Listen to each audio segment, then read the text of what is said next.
Hello, welcome to Markers and Milestones, where we explore academic and other opportunities for young men and women beyond college, all from a Christian perspective. Today is Wednesday, April 17th, 2024. I'm here with my co-host, Amanda Kleist, and we want to welcome to our show today David Bahnsen. He's a financial, well, I don't even know what to call you, way more than a financial planner. You own a lot of financial companies and businesses, and maybe we should just let you introduce what you do on the money side. But the reason I wanted to have you on is two reasons. One, you do have some curriculum of interest, I think, to Christian young people who want to study economics, as well as I have a lot of markers and milestone questions for you in the sense of as our young people leave our homes in this day and age, David, things are really different. And I was hoping you could give us some advice, as well as define some terms for us that, that relate to your coursework. So first, why don't you introduce yourself?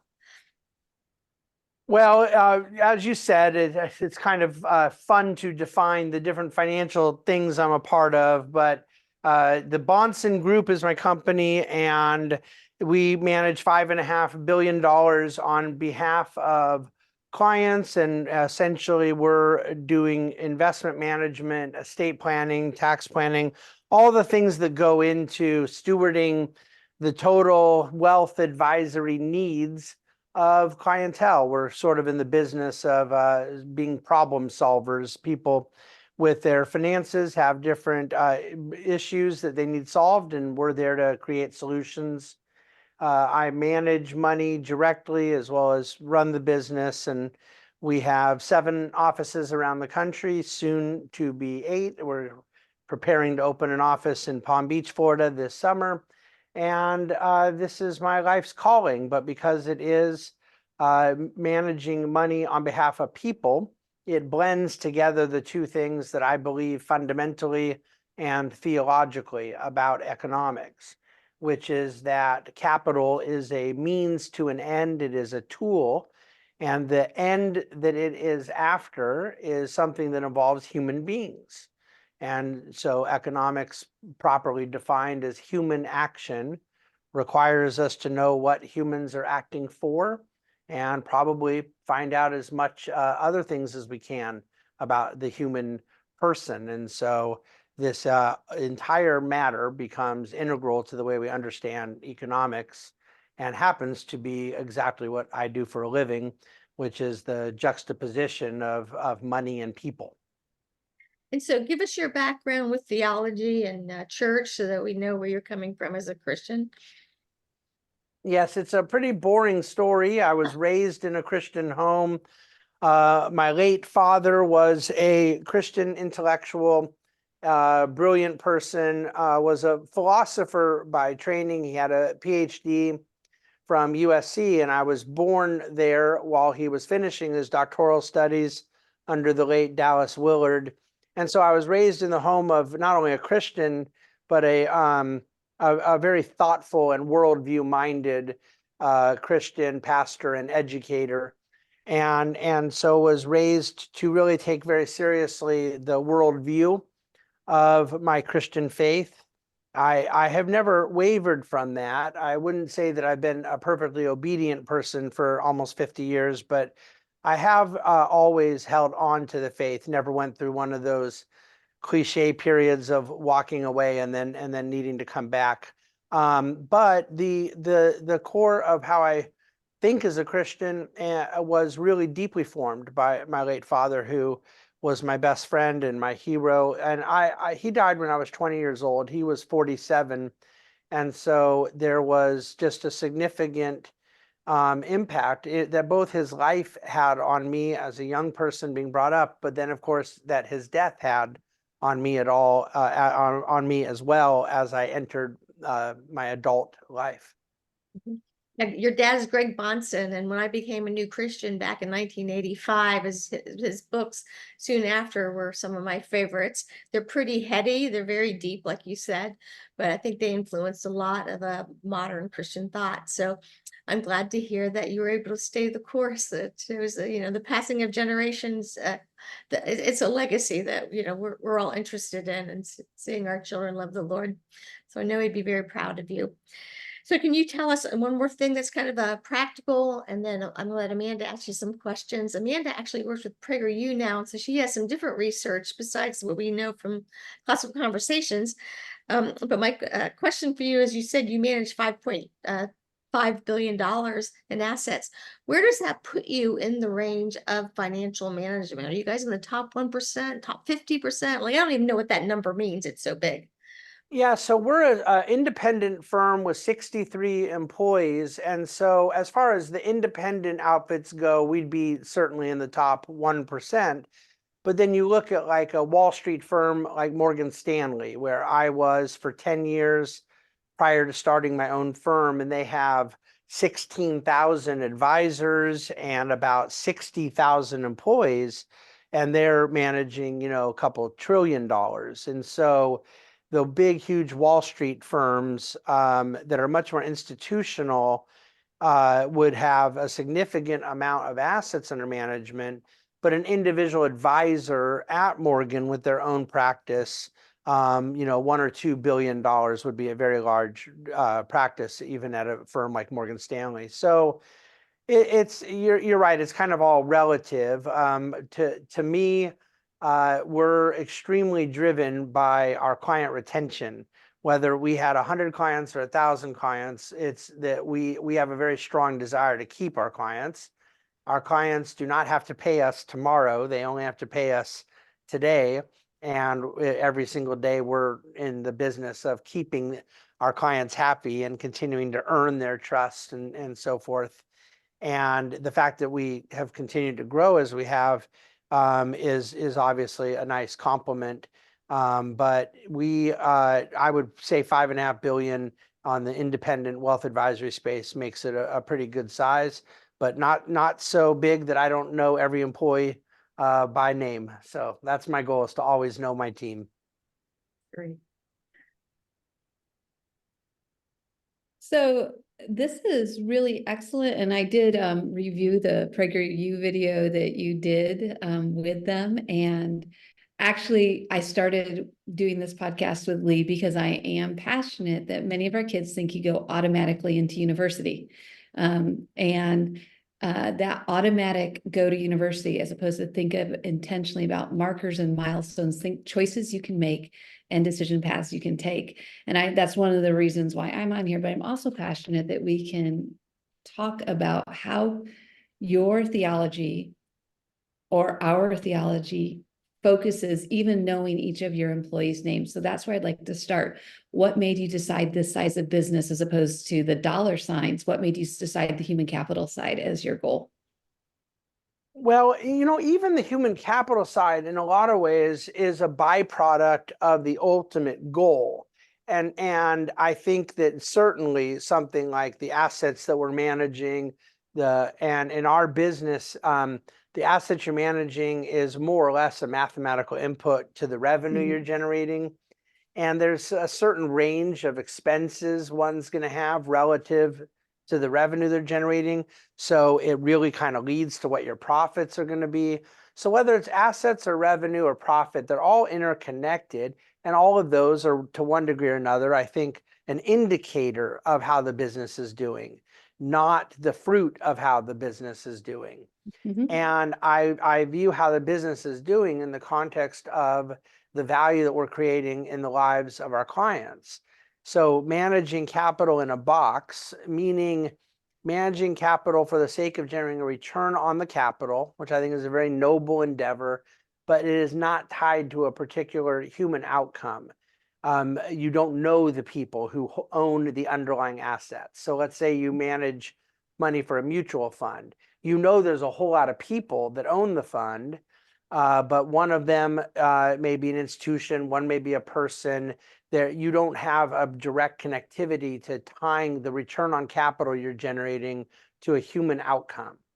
Where in wealth management, it's a very relational business. And so what you're doing in generating a return on capital makes a difference to Mr. Jones and Mrs. Smith, et cetera. My view, and this ties into my theology of economics, is that I have no way to have the goals and needs of my clients met with their capital without them meeting the needs of somebody else, generally a Right. producer who is using the money for another aim. But that producer has no way of generating the return and result they're looking for if they're not meeting the needs of an underlying user, generally a customer or consumer, the end user of a product, let's say. So all at once, capital becomes leverage towards the meeting of human needs. And in our case, we're trying to help facilitate meeting the needs of clients who are themselves trying to have their capital meet their own needs by allowing producers and entrepreneurs and risk takers to have their needs met by producing goods and services that meet the needs of humanity. So I take this chain of events and this sequence very, very seriously. And I don't believe that all have to. I think one could be sort of epistemologically unaware of everything I just said and yet still be good at managing capital. But to me, the sort of self-awareness around what we're doing and why adds a lot of meaning to the process. And so that's why we think about it the way we do. Yeah, that gives it, I think, a much more thorough definition to capitalism. I love George Gilder's definition that it comes from kaput, your head. It's about people and the things they know, and being helpful to other people is what drives the capital markets. It doesn't have to be crony capitalism and corruption, which is unfortunate. Well, not only does it not have to be, but I would argue that it definitionally is not. That when something becomes cronyist, it's a violation of the way I view free markets or free enterprise or a market economy. And so that distinction between capitalism and crony capitalism is really the distinction between night and day in a lot of ways. And I think that many of us who hold to strong advocacy of free enterprise need to keep in mind that vehemently and vigorously opposing cronyism, as people like my friend George Gilder do, that is the need of the hour right now. That many young people that would say they're opposed to capitalism are opposed to a straw man version of it. And if they define capitalism as something that you and I would define as cronyism, then they're not opposed to free enterprise. They're opposed to what they wrongly understand free markets to be. So how does your new curriculum help with that problem? Well, I think that the curriculum that I created was intended to be very first principles oriented and to lay out some of the creational and anthropological foundations of how to think about markets and what markets actually are, and then to challenge young people to think through a consistent application of those key principles.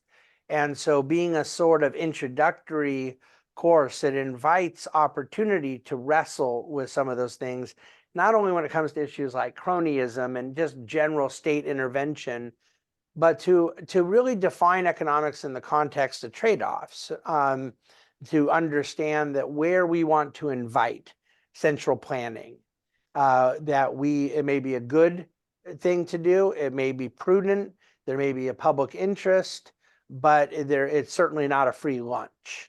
And so the concept in economics of scarcity becomes important.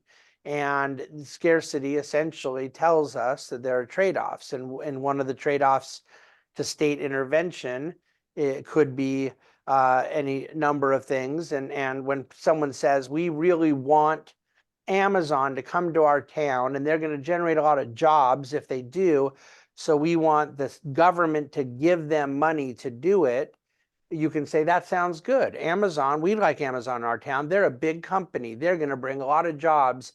New restaurants will open up around. This sounds like a good thing. And my course doesn't say, no, it isn't. My course says, let's look at the visible and invisible effects. Let's look at the short and long-term effects. And let's look at how it affects all people and not just a small group of people. And this, of course, is taken straight from Friedrich Bastiat's essay on the broken window fallacy that Henry Hazlitt popularized in the mid 20th century. But that concept to me is one of the most vital pieces in economics. And there's quite a bit in my course that walks through that, and it gives people a framework. It's the way I learned economics, is not to have all my answers set. I thought I had answers on things 35, 40 years ago, and some of them I was wrong about. But what I've tried to do is get the first principles down and then allow for a real healthy and intellectually rigorous debate about how to apply those first principles, including to things like the Amazon subsidy and stuff like that. Amanda, do you have a question or? Well, so first principles are there a top 3 that a parent could start conversations with a littler or a middle child before they're ready to think economically? They don't have the fluidity of thought yet for that, but are there some things you would think a parent could start a conversation with for first principles? Because we teach first principles from the youngest stages. Yes, and I do think that that it has to be taught at a younger age, because I think that it is pivotal. Some of these things are so theological and what I would classify as creational normatives. So some will say, well, I'm not ready for economics yet. But when I say God created man, that's a theological point. It's a spiritual point. There's a lot of categories one could take to that sentence, God created mankind. But it is a first principle in economics. If economics is the study of human action around the allocation of scarce resources, then how mankind came to be and why mankind came to be is of paramount importance. And so I think one of the most basic first principles is parents teaching kids that God made mankind with dignity and that God made mankind in his image. Because I think it is a fundamentally economic point that God did not make the animal kingdom or the solar system or vegetation to be in charge of the earth. That God made mankind to be in charge of the earth, to rule the earth, to have dominion over it. Even a basic verse in Genesis 1 that so many Christians, I think, have truncated and made so small in its application. When the Bible says to be fruitful and multiply and fill the earth, and people say, see, Christians should have big families. We should have a lot of kids. And I say, well, yeah, the verse most certainly talks about being fruitful and multiplying. But is that all you're getting from that verse is procreation? How in the world are we to how to multiply, be productive, fill the earth without building roads and water wells and infrastructure and civilization, right? So to keep a population growing and prosperous and productive requires more than just filling the earth. It requires economic activity. And these are the first principles I'm referring to that I go through in the course, but that I think could be bulleted as 3 simple points. That God made mankind to be creative, productive, and innovative, as God himself, as our creator was. And that when we study economics, we are dealing with trade-offs, and that those trade-offs did not begin after sin entered the world. They existed in the Garden of Eden. God asked Adam and Eve to steward the garden before sin. That the garden itself, there was an unlimited abundance of strawberries and water and fruits and meats and all the different things, that there was going to be an allocation of scarcity before there was sin. And so therefore, economic decision-making, economic calculation, it stems from human capacity for reason. It stems from human capacity for self-preservation, but also our unique status as image bearers of God. That is why work is ultimately the verb of economics. All of these things could be taught to people when they're 3, 4, 5 years old. Good. Yeah, in that classical conversations curriculum, when the students are 14, we have them read excerpts from a lot of the people that you would have them read all of the books as they got older. But even things like the little red hen and breaking the bread and how nobody wanted to help, but they all wanted to eat it. There's so many things like that that are we try to make accessible to parents. So I have a actually practical question, and then I want to go back to more of what's in your curriculum. I'm old enough, and you might be old enough, David. I think I'm about a decade older to remember a marker that my parents shared with me when my husband and I first got married and began our family. And the banks were on their side on this. And it was that when we went to get our home, you kind of looked at 3 times salary. Well, in today's age, and I got 4 children that are all becoming homeowners, they're looking at 10 times salary to get into a house. And a house used to be a marker of adulthood. I could give you a whole list of things, and you could probably give me a whole list of things.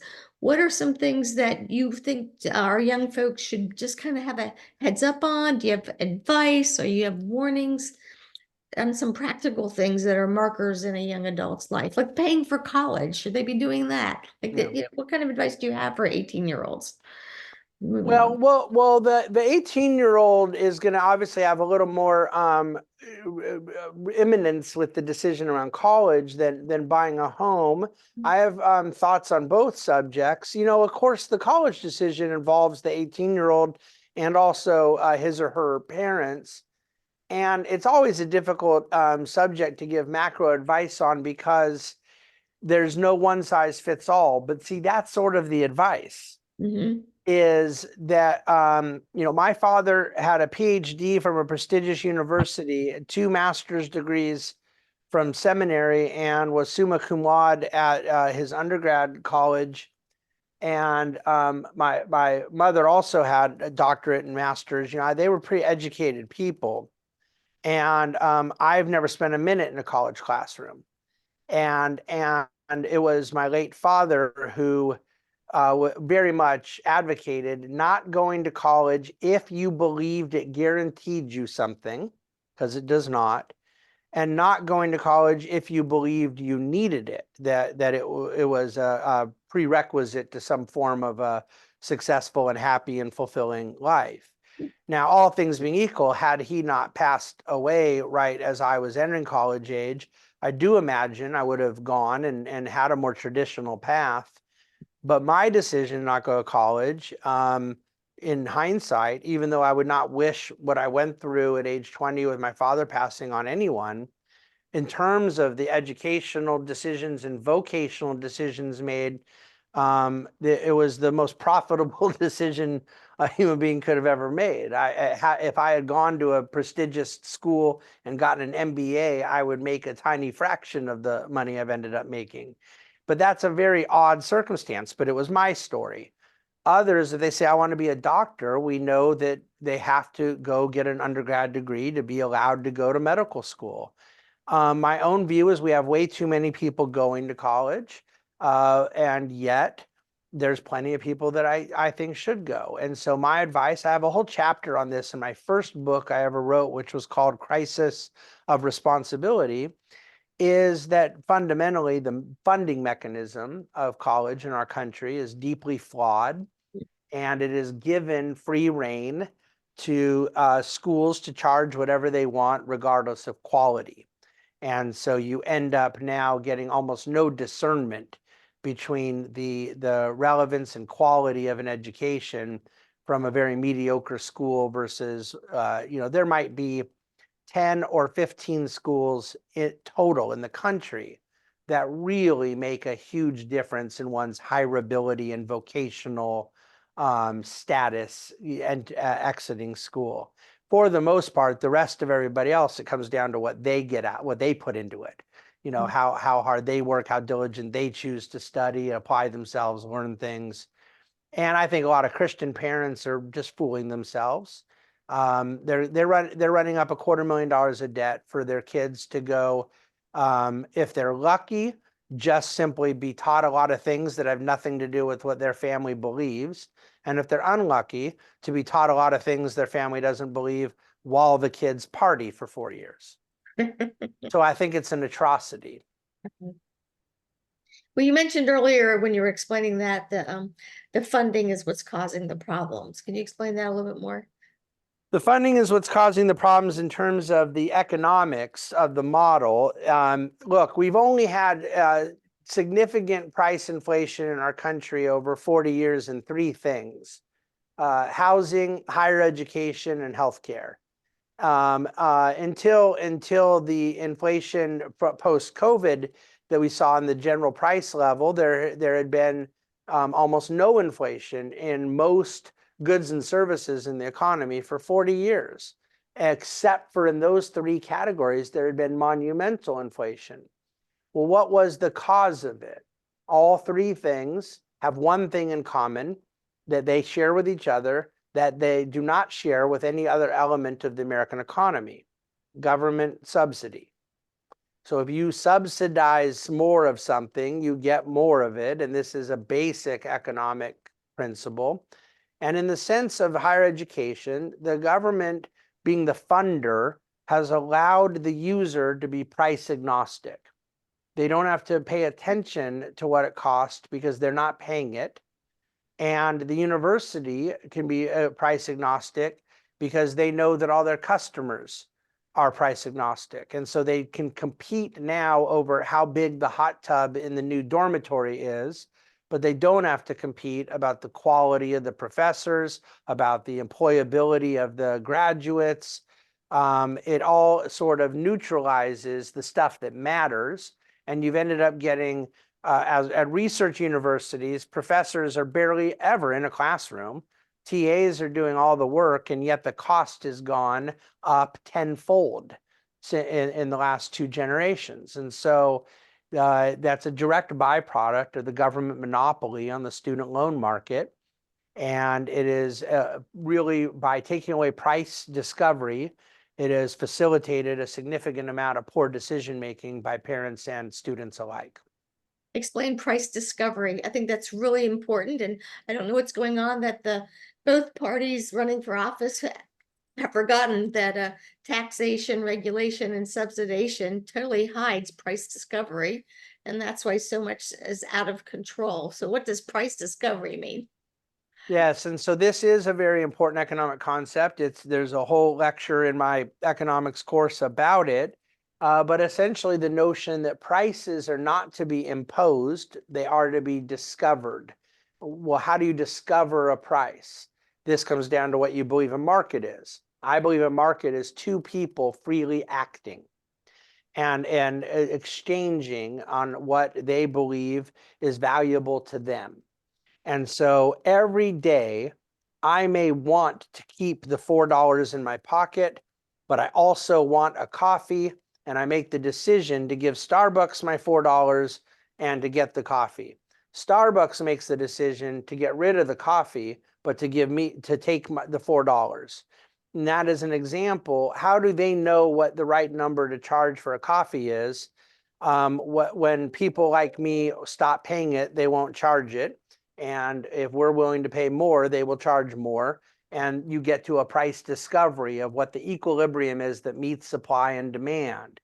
Now, sometimes these things can take time, like when a buyer and a seller of a home are negotiating a deal. That doesn't always happen quickly.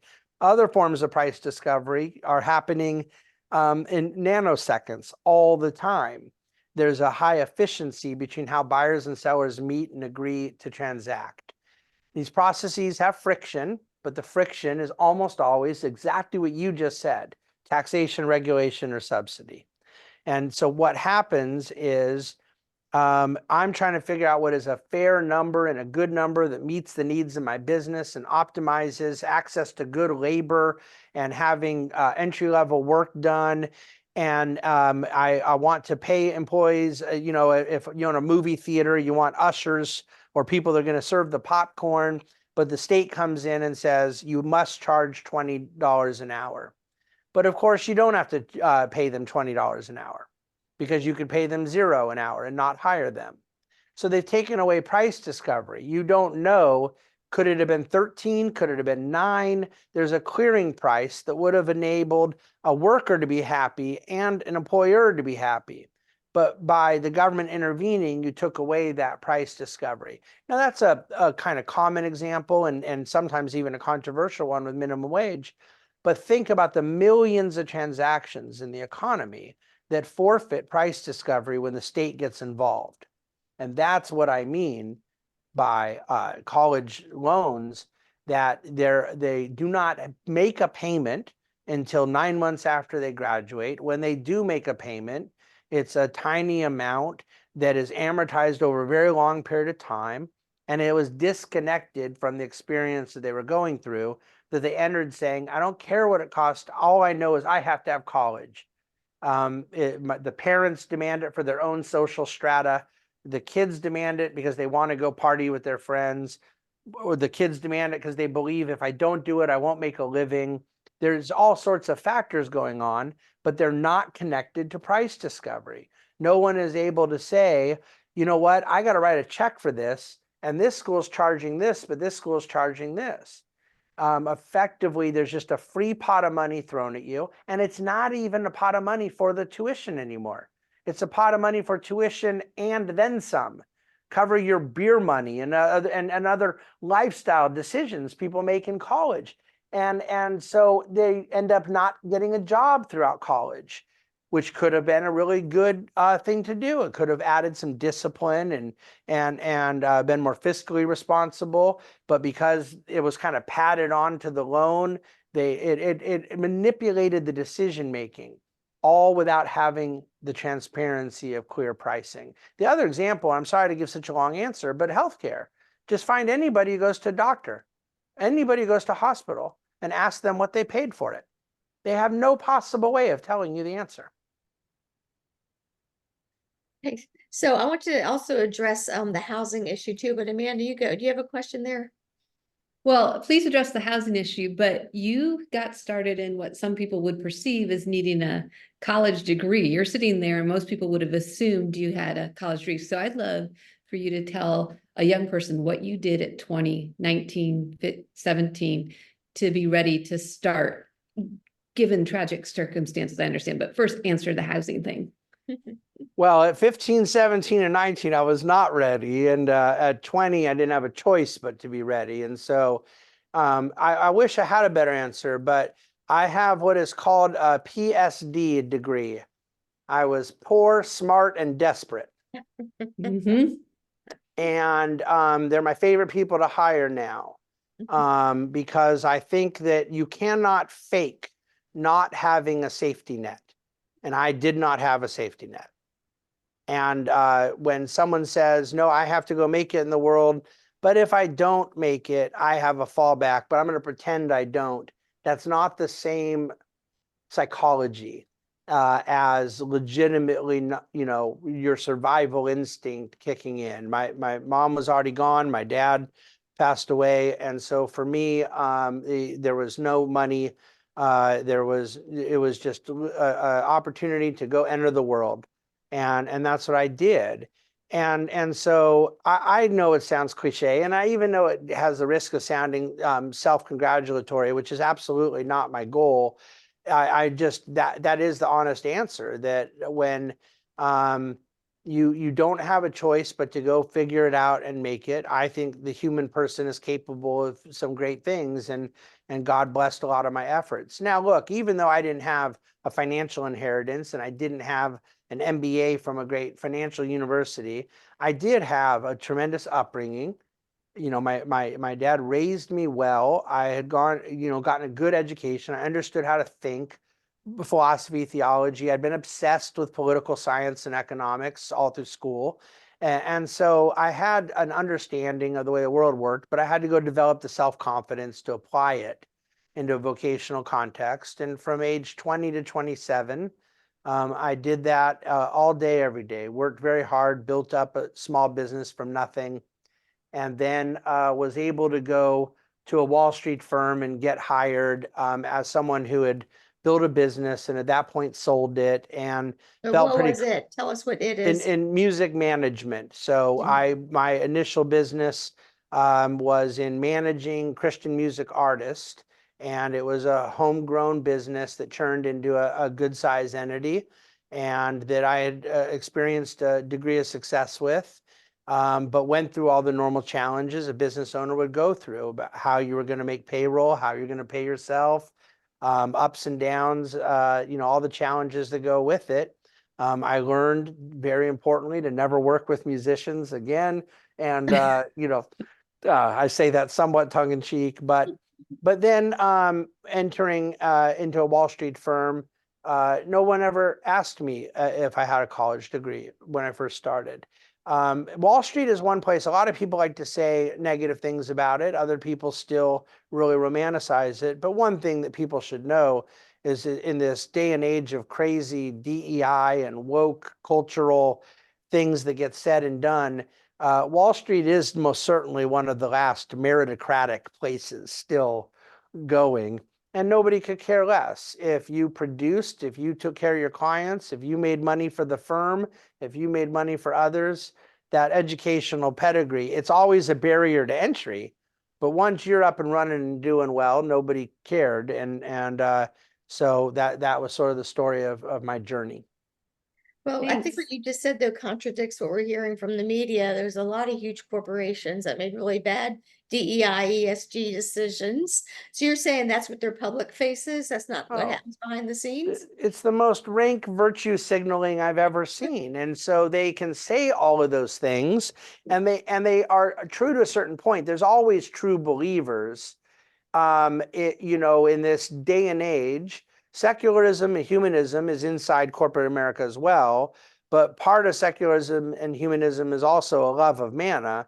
And are they going to turn down money-making activities at this moment of societal craziness? Well, not if they can have it both ways, which is what they figured out how to do brilliantly. More or less, what is the two things that the far left hates the most?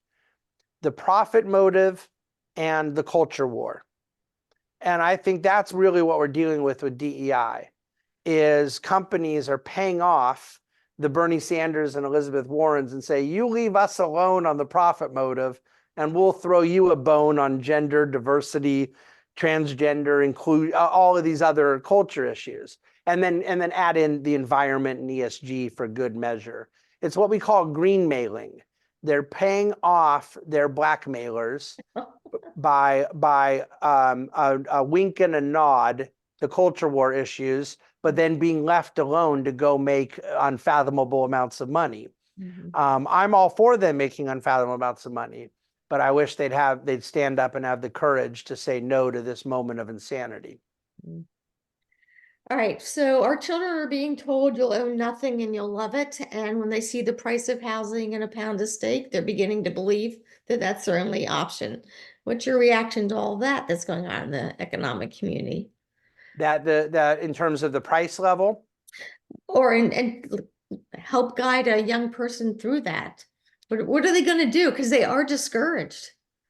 well, I think that right now, for a young person who is gainfully employable and yet frustrated by the price level, there's been price increases in food and other elements, but there's just no question that the biggest wallet share, food prices are way up the last few years, but food as a percentage of what people spend money on is way down.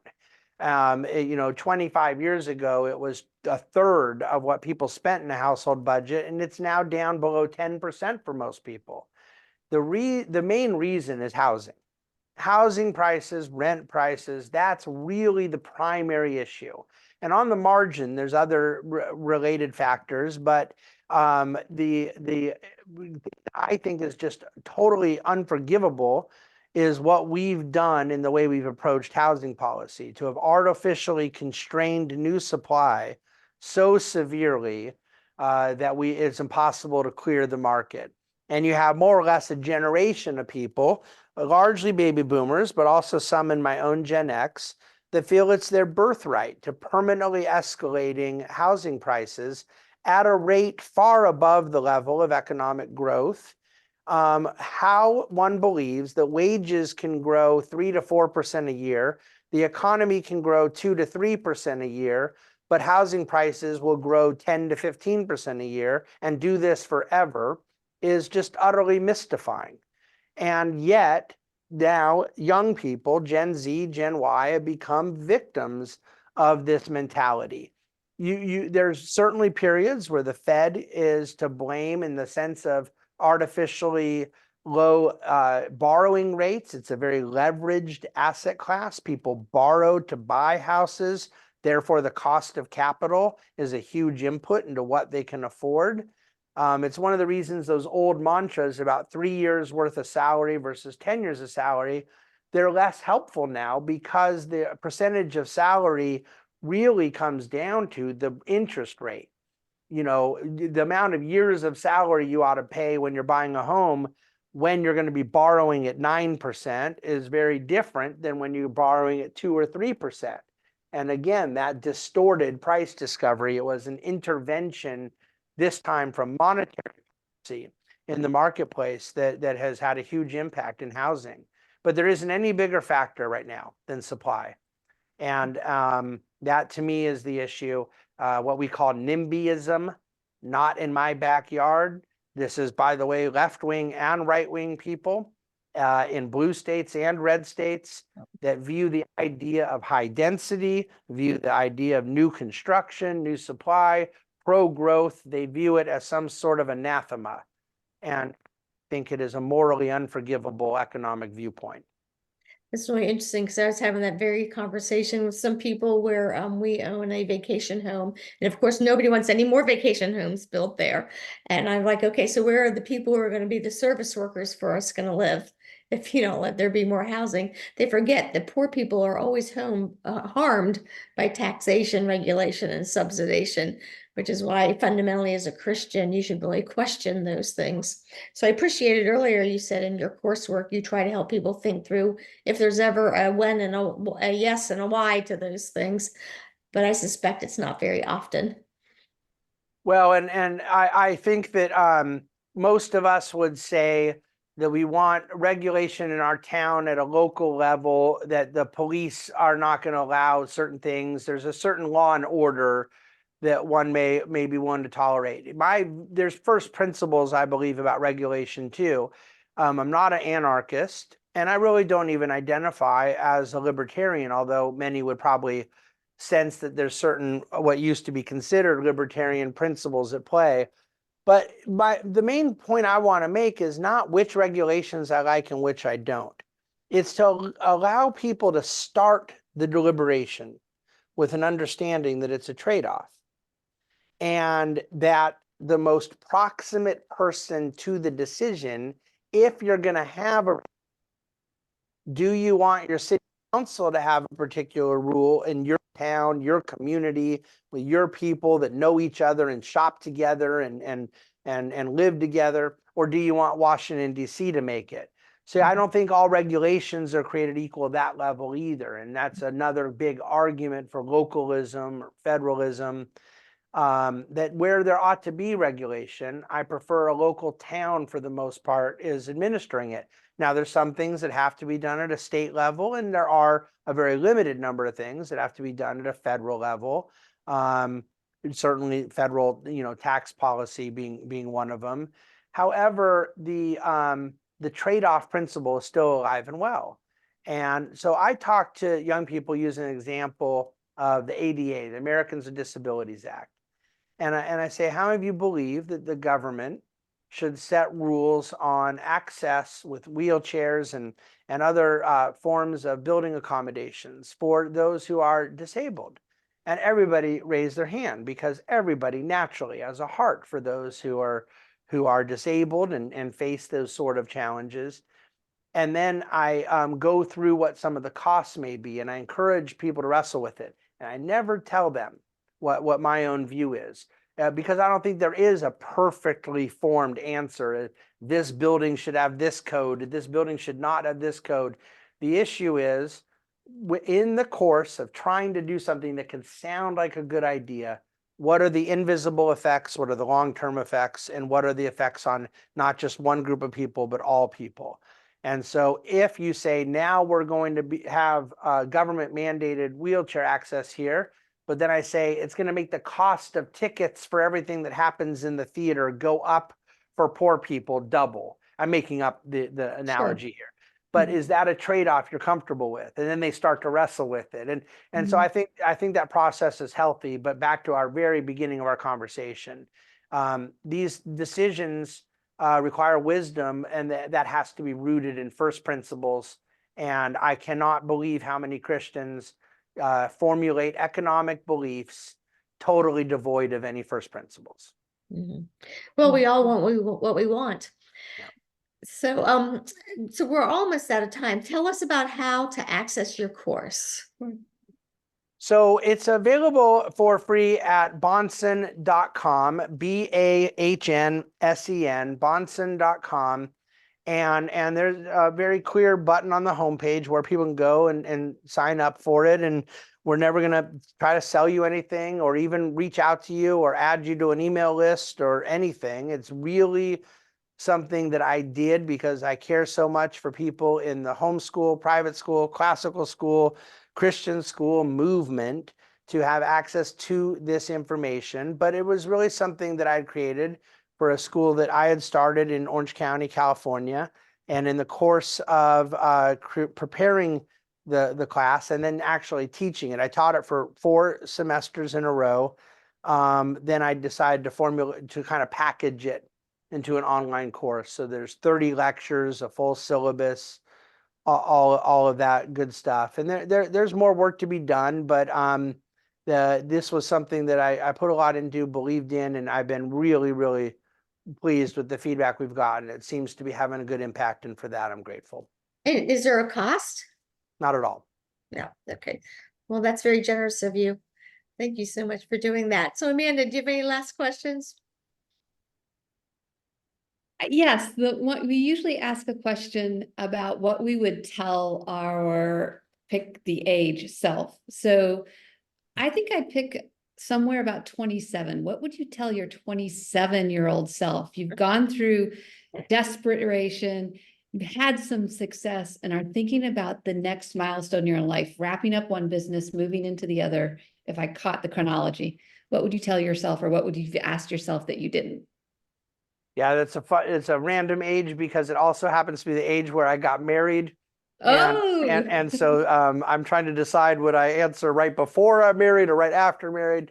Because my wife would certainly be able to give an even better answer than I could.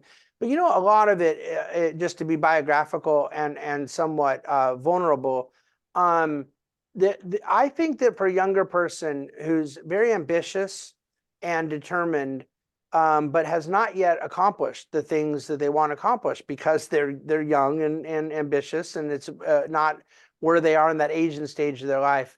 If I could do anything different at that age, it would be to wait my turn, to stay humble, and have a bit more, self-awareness, self-confidence. I think that when you have a lot to prove to yourself, you can act in a way. And I think I did this as a young adult, that instead of showing yourself to be as capable and intelligent as you think you are, it shows you to actually be quite insecure about what you haven't yet accomplished. But it's a totally unnecessary insecurity because you're just waiting your turn. And I think that may not be an answer that would resonate with a lot of people at that age, but for me at 27, I don't think it was, wanting the whole world to know how great I was. And I don't think it was me feeling like an imposter. I think it was a patience problem. And if I could do it all over again, I would have tried to develop some of the poise and maturity that hopefully I developed in my 40s. I wish I had developed it in my 30s, Mhm. Good answer. Yeah. Yeah. Right. Well, thank you, David, so much for sharing your thoughts with us and the opportunities to learn more through your coursework.